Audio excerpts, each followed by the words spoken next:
afternoon. My name is Jennifer Dotson, and I'm your host for Poetry Today. And I am so excited to introduce you to our guest, Trey Baker. He is a two-time Emmy-nominated and award-winning spoken word artist. As an artist, Trey performs around the country and internationally while having the opportunity to lead creative design and storytelling campaigns for brands such as Jordan, Nike, Chicago Bulls, and more. Trey has performed for and been awarded by President Obama for his youth activism and leadership in storytelling. He also serves as the special advisor to the Obama Foundation's My Brother's Keeper Alliance and MBK Chicago Action Team. Trey's work involves developing culturally and historically responsive education frameworks for school districts across the country to drive narrative-changing engagements through the power of spoken word poetry.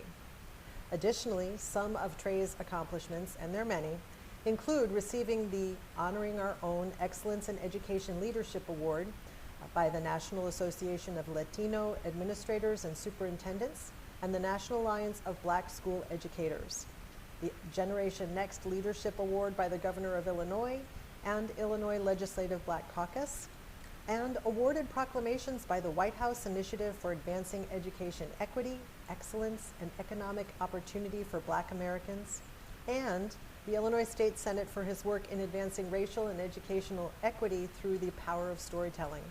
Trey has been featured in ABC News, NBC News, and the Chicago Tribune for his work. We're very excited to have him on Poetry Today. Oh, by the way, also, Trey is currently a senior at DePaul University, where he's majoring in peace, justice, and conflict studies. Okay, so much to uncover in a short period of time. Yes. I guess my first question is really, how did you get started in poetry? Yes, well, thank you so much, Jennifer, for having me. It's an honor to be in discussion with you. My journey to poetry is pretty unconventional. At the beginning of my advocacy work, which was during my senior year in high school, we were in a pandemic.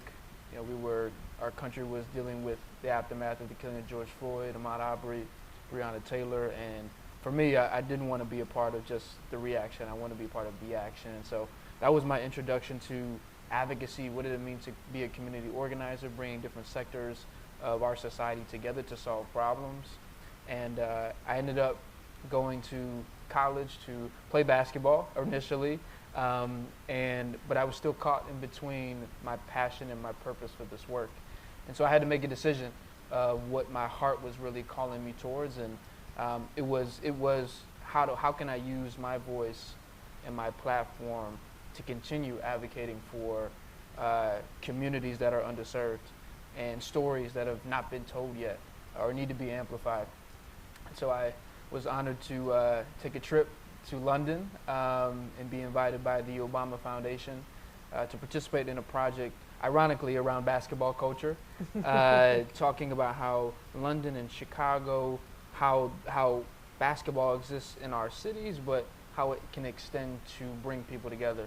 And so during that campaign, I was challenged with how could I bring my creative identity to that project. And during the time, I was introduced to some poetry mentors of mine, folks like Jay Ivey and others who really showed me, what poetry looked like. And we were in the studio. We were thinking about how we could tell this story, and I'm like, it needs poetry, it needs spoken word poetry. And so I'm walking around the room. I'm thinking about how could I amplify this, and ended up sharing the poem with the group, and kind of the rest was history. I fell in love with what it gave to that small group of artists in that room, and then how I could extend that mission of using poetry as a way to bring people together, but also as a way to bring about change. I was hooked from there. Wow. Yes, I've often felt that poetry is a great way of processing trauma and pain, but can also be used in other positive ways, and again, to make change and be an advocate. That's great. You use the word storytelling a lot. Mm-hmm. So do you feel that, I mean, for you, is poetry more narrative always, or is it, or what? Yeah, I love that. I think for me, poetry is very multidisciplinary. I think in some of the poetry that I write, it's very narrative. It's bringing different voices that I hear or see to the light, to the page. And I think some of my other poetry is also influenced by hip hop and influenced by that culture of how to share and present a story. So I feel like depending on what I'm talking about, depending on the topic or the idea, I'm able to use rhythm, I'm able to use voices, I'm able to use setting and things that sometimes we take for granted and bring those things onto the page and allow them to exist in a different way, in a new way. So I try to pull from different things that I'm inspired by to amplify and share my version of what poetry looks like. Okay, well, would you mind, I don't want us to get too far down the rabbit hole in terms of conversation. I would love to hear you read, read a poem. Absolutely, Okay. Absolutely. So, first poem I would love to read for you all is called, and this is more of a narrative, it's called The Man on the Train. The Man on the Train. And this story is inspired by one of my classmates, Meredith.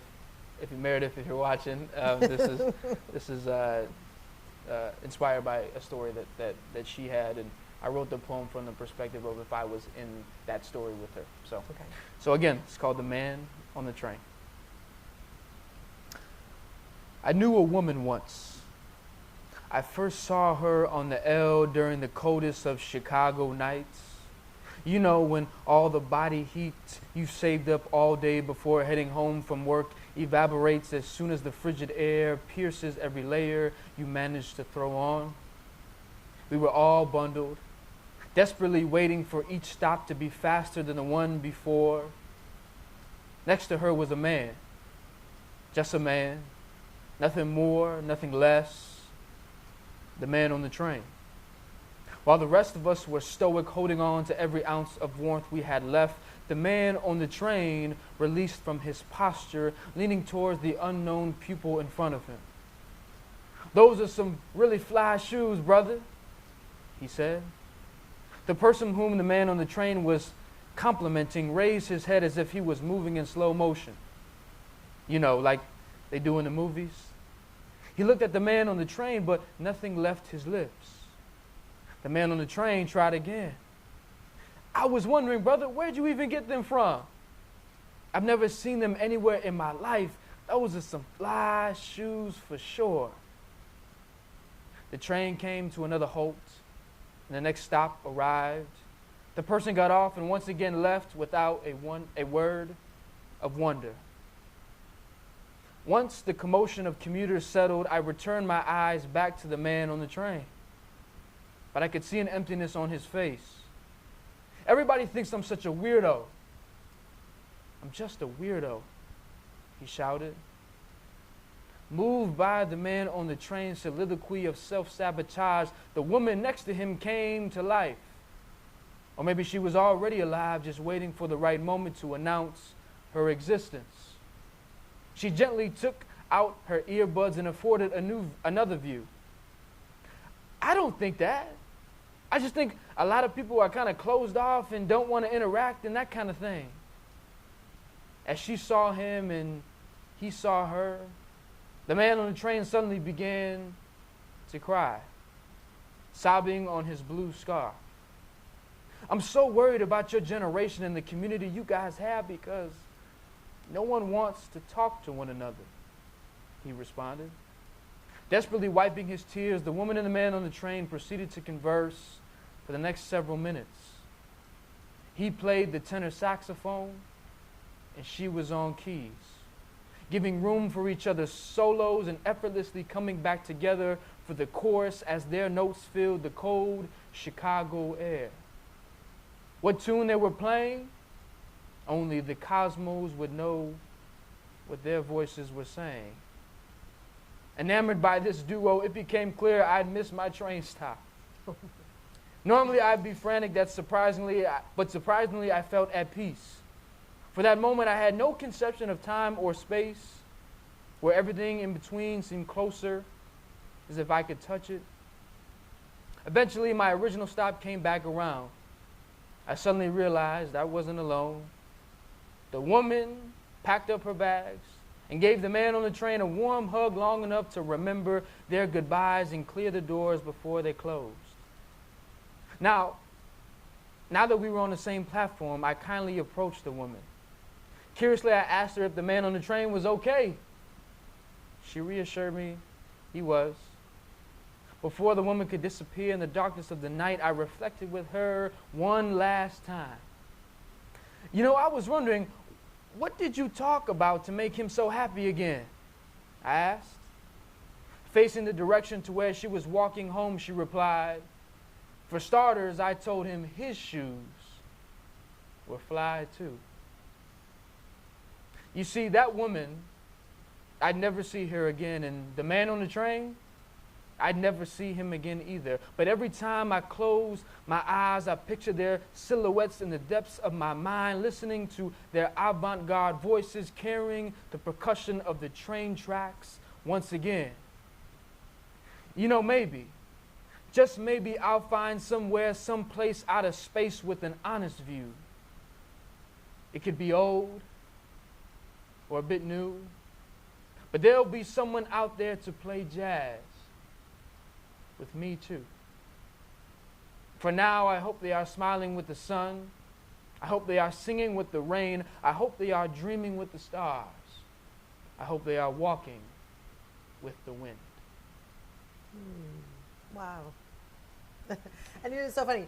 You literally said that you imposed yourself in the narrative. And then when you said you missed your stop, I was like, oh my God, I was so with you. Yeah. I was so with you. But I love the metaphor of their jazz.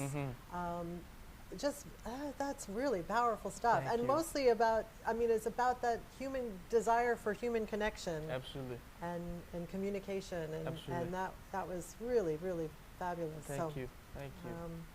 I can understand why people would want to encourage you because, you've definitely got a gift. Thank you so much. Thank you. I was going to say, what drives your connection to poetry? Yeah. Did you want to talk about that a little bit Absolutely, more? Okay. yeah. I think it's exactly what you kind of alluded to, is the fact that we need each other in a lot more ways than we think. And when I look at our current state of society, sometimes I think we take human connection for granted, or we don't see it at all. And I think poetry is that door that we can open, that mirror that we can reflect, to remind ourselves of what it means to be human again. And I think those subtle opportunities to allow language to contribute to that gravitates me towards this beautiful art form, because there's nothing like it. To me, poetry is the opportunity for us to remember. I like to say, poetry is the enemy of forgetfulness. It's the denier of ignorance, and it is so truth-telling, or it seeks to open up more questions, open our curiosity to ask those questions and to embark on the truth. And then when we find it, what do we do with it? Do we do good in the world? Do we use it against each other? So I think poetry allows us to ask those tough questions, allows us to reflect on who we are in the context of our world, and then find better ways to act upon that. So I just love how its use of language brings us to that mission. Wow. Yeah. You mentioned, I'm sorry, is it Jay Ivey? Jay Ivey, yes. So he is one of your poetry mentors? Yes. You want to talk about that relationship? Yeah. And maybe also some of the other mentors or Absolutely. people that inspire, poets that inspire you? Absolutely. Jay Ivey was the first spoken word poet that I was ever introduced to. Okay. And he did a song with Jay-Z back in the day, and it's called Never Let Me Down. And to hear poetry combined with hip hop, an art form that I'm connected to, I was like, how did you do that? and he really is a very soulful person, and he really just was telling me about his journey, you know, and how his love for hip hop, his love for poetry. Poetry was a way for him to heal, and that's where he started. And in a lot of ways, you know, I've used it in that way as well. And so he was just adding all of these things of why poetry meant so much to him, and I found some synergies in myself. And so he was a person that opened my eyes to the art form, and then I really got to, as I got to college, learn about the history, learn about the Black arts movement, learn about the Harlem Renaissance, poets like Langston Hughes, Sonia Sanchez, Nikki Giovanni, learn about June Jordan and her revelation for poetry as a way for children to better understand themselves, starting the voices of the children and poetry for the people at UC Berkeley. And so all of that combined with, I think, my own story of how I'm continuing to find my voice has really opened my eyes to, and being also inspired by where poetry, how far can we take this art form? And as was mentioned earlier, I get to work with some brands and organizations to use poetry to elevate their stories as well. And one of my good friends, Derek Christian, who's the director of marketing at the United Center, is also a spoken word poet, but his mission is bringing poetry into the world of business and corporations and brands, and I never saw poetry in that lane as well, and so he's opened my eyes to how that can impact how we partner with organizations to help them tell their stories in a new way, inviting audiences into an experience. So all those different, whether it's looking back at our history, the contemporaries, I think those people have really influenced my poetic journey so far. Wow, that's interesting. I guess I hadn't thought that there would be a market for poetry in a commercial setting so much. I mean, I've seen the print ads where, say, Target will sometimes include like haiku. Right. But I didn't realize that could be another way of approaching. But that's very cool.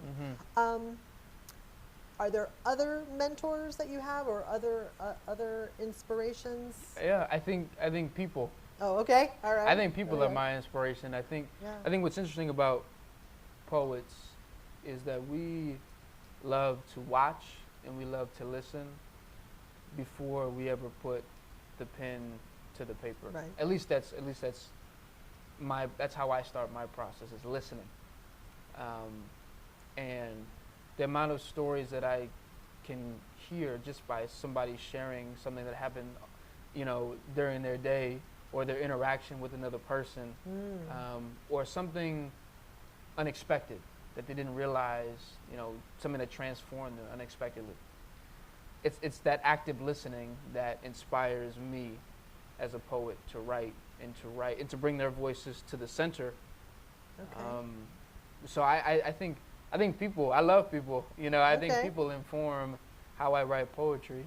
And so the more I get to listen and be intentional about listening to humanity, the better it tells me how I should be writing my poetry. So yeah, I think that's a mechanism I use as well. It's interesting. A lot of poets I hear talk about, observation, looking at things, but I love the listening idea. That's a very cool approach. Absolutely. Can you help give us another poem? You already know. I got you. So this poem, speaking of the center, I want to share with you a poem that I wrote called The Center, this idea of the center and what it means to find it, what do we see at it. So again, this is called The Center. Please enter to the center. Suddenly something uniquely unknown makes you listen to your metronome, where silence is grown from the intenseness of your imagination. And you question the seed and the soil. What's its relation? What is the meaning of my creation? Look around, some so hesitant to smile, like seeing the innocence in the spirit of a child, not knowing he was born in the wild. At the center, we inquire to the human of the world, are you willing to learn what comes from the roots? Maybe it was produced expectations, predetermined limitations, manufactured sensations, hoping that he makes it through alive enough, even though the mind is rough, had to be blindly tough, scars on his wrists, wrongfully cuffed, trust becomes a bluff. Passed on to the next generation, all to say, I pray my story touches the stage through trials and tribulations. At the center, we call to the human of the world. If we are to fight for a circle pedagogy, are we willing to listen devotedly before being called to respond? Dominance is systematically, pupils watch passively, stuck statically while we erode another human bond. Makes you question what side of history you're really on. But what's purely astonishing is life's astronomy. Look up, because the stars is what you ought to see. Each dream brings you closer, so follow me. Free is what you ought to be. Your destiny awaits within the skies. Odyssey, so shine your light through the darkest part of thee. Thou, indeed, it's in the sacred terminology, ancestral epistemology. The original orator lives inside of me, like the role of the poet. The unforgettable is quoted. Live through these lines so you can sow it in your soul. Spread it to the young and the old. Generational connection is what makes us whole. Whole as in what we must. Arriving at the place the pilgrimage takes us. So enter the life that is the circle. That is the center. Ascending. Never beginning. Never ending. Wow. I am speechless. Oh, thank you. That's very good. Thank you. Very, Thank very you good. so much. I was going to ask about, so it's not many poets that are nominated for an Emmy. Mhm. So what was that like? You know, it felt pretty surreal because to that point, you know, I never knew that poetry was even seen on this scale, Sure. this audience, and so again to see how poetry could influence music, in this case television, something that so many people are connected to, the shows that they watch, the documentaries that they are a part of, or gravitated to, and in this case, the Emmy nominations came from a documentary from that project that we did in London. And so, you know, to be honest, I tell this to some of my students that I do workshops with. I'm like, I never thought my voice would land me on a red carpet. I never thought that was a reality. But it just goes to show when you open your mouth, when you really listen to the sounds around you and what the world is telling you, and you really listen to that and apply it to something that we're all, I think, longing for, which is a sense of belonging, a sense of discovery, self-discovery. There's real power in that. And so being in that space, you know, with so many incredible artists who were you know, being nominated as well, it was a win for poetry, I think. Yeah, definitely. It was a win for poetry to say that, you know, this art form deserves to exist in the way that we tell our stories, you know. We need stories to make sense of the world, and so I think for poetry to be part of that conversation, I think was amazing. I'm just honored. I was honored to be a part of it. That's great. Well, it's wonderful that you're also pushing the envelope in Yeah. terms of how people connect to poetry, and so that's great.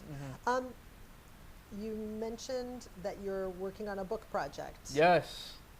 Tell me about that. Oh my goodness, yes. So I've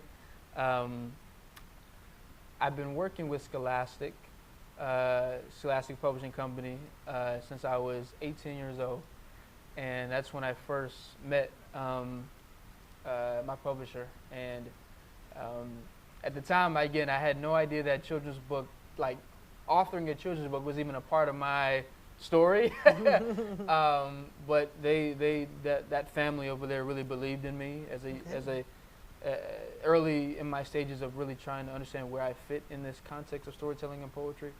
And so they really brought me in and said, hey, we want you to really take serious this opportunity to use your voice, use your ideas of storytelling into a children's book. And so we're now in the final phases, which is amazing.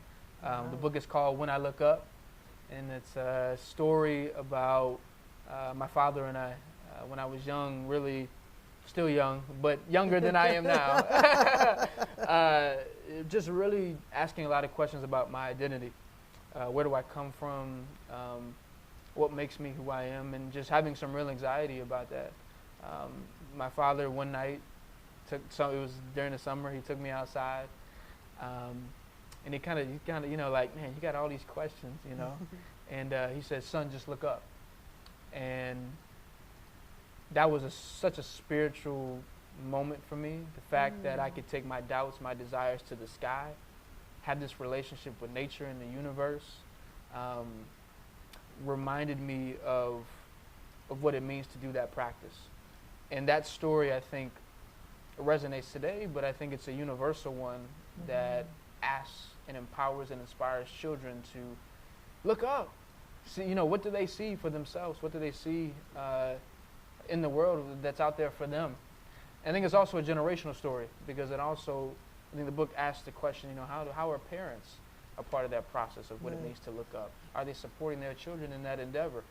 And so I think it's just this conversation, the book is this awesome, I think, just conversation about our relationship with the sky and the cosmos and the spiritual practice of what it means to look up and what do we see when we do that. Because we're looking down a lot of times, we're on our phone, we're afraid to introduce ourselves, and so it's really opening up, the reader to the sky. What age level is the book aimed for? What reading levels? Yeah, absolutely. So between the grade levels 3rd and 5th grade is really the sweet spot of the book. And so what's nice about it is that the book is also going to be a part of Scholastic's Rising Voices collection, which aims to help support and elevate stories of underrepresented groups in our history. And so I'm excited that this book is going to be a part of our next Rising Voices collection. Coming out again on the horizon of coming out. And so again, I'm excited for those age levels to be able to read the book, and for parents to also, and teachers and school communities to be a part of that as well. This movement of what it means to look up. And so is this story, is the story in verse, or is a poem? So it's interesting that you say that, because I didn't initially write it as a poem. Okay. But when Scholastic read it, they were like, "This is a poem." It reads with that type of rhythm. It reads with that type of depth and tone. And I guess subconsciously, I was carrying those same tools that I use into this story. So I think in a lot of ways, it reads like a poem. It sounds like a poem. And I think what's beautiful about it is the reader gets to decide, how they take the language on the page and share it with those and their loved ones. So I'm excited that they were able to recognize that, so they can still have that poetic flair and touch, if you will. So nice. Well, we do need to kind of wrap it up, but I did have a question for you. So you're a senior at DePaul, in majoring in peace, justice, and conflict studies. What do you hope to do next, academically or in life? Absolutely, yeah. So I think a big part of the Peace, Justice, and Conflict Studies program at DePaul is really analyzing the different social contexts of our world and how to make them better. How to look at history and look at our world today, and how can we bridge those gaps. And so, for me, I'm really interested in the research of poetics. I'm very interested in how poets before me, the history of poetry, spoken word poetry in particular, has influenced social justice movements, has brought diverse coalitions of children together to announce their voices to the world. And so, as I continue to move on academically, I'm grateful to have been accepted into the Harvard Graduate School of Education. Oh, fabulous. And so I'm looking forward to bringing this research and thesis of spoken word poetry as a practice and way of teaching to empower and inspire and connect children, because that's part of also the work that I do, is I get to do spoken word programming around the country and work with different school districts. So I'm excited for that to be my next academic endeavor, bringing poetry into that form of light as a way to better teach and inspire our children. Wow, you definitely have an exciting future. Thank And you. we're excited also because Trey is going to be our featured poet on Saturday, May 12th Yeah. from 4 to 6 p.m. at the Wayfair Theater. Because we anticipate that this will be a popular event, we hope that you'll visit Eventbrite to register for your free ticket. And thank you so much for talking with us today. Thank you and so we much, look forward to Jennifer. hearing you read more poetry. Absolutely. Convey. Thank you, All right. Jennifer. Thanks a Appreciate lot. you. Thank you. Take care.